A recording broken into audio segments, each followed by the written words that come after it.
انبیاء اور رسول کی سیرت اللہ نے بیان کیا ہے، محض اسٹوری کے لیے نہیں، محض کہانی کے طور پر، قصے کے طور پر نہیں۔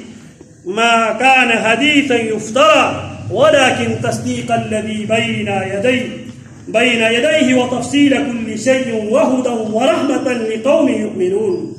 حضرات انبیاء کی سیرت میں، حضرات صحابہ اہل بیت کی سیرت میں تمہارے لیے رحمت کی سامان ہے، تمہارے لیے عبرت کی سامان ہے، تمہارے لیے ثابت قدمی کے اسباق ہے۔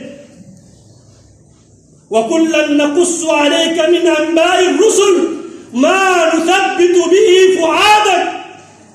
اللہ فرماتے ہیں یہ انبیاء کی سیرت ہم آپ پر اس لیے کھول کر بیان کرتے ہیں تاکہ ہم آپ کو ثابت قدمی عطا فرمائیں، ہم آپ کو استقامت دیں۔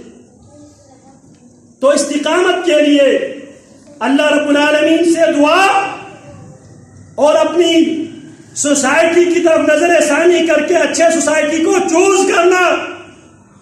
رسول اللہ صلی اللہ علیہ وسلم فرماتے ہیں بنی اسرائیل میں ایک آدمی 99 انسان قتل کر چکا تھا، کسی صوفی کے پاس گیا، اس نے اسے کہا 99 افراد کو قتل کرنے کے بعد تیرے لیے توبہ، تیرے لیے معافی تو ہو ہی نہیں سکتی۔ اس کو بھی قتل کر کے 100 کی گنتی پوری کر دی۔ پھر کسی عالم کے پاس مسئلہ لے کر گیا، اس نے کہا توبہ ہے لیکن تمہیں تمہاری سوسائٹی چینج کرنا پڑے گا، انوائرمنٹ چینج کرنا پڑے گا۔ جس علاقے میں تم رہتے ہیں، جن لوگوں کے درمیان تم رہتے ہیں، یہ جرائم پیشہ افراد کی سوسائٹی ہے۔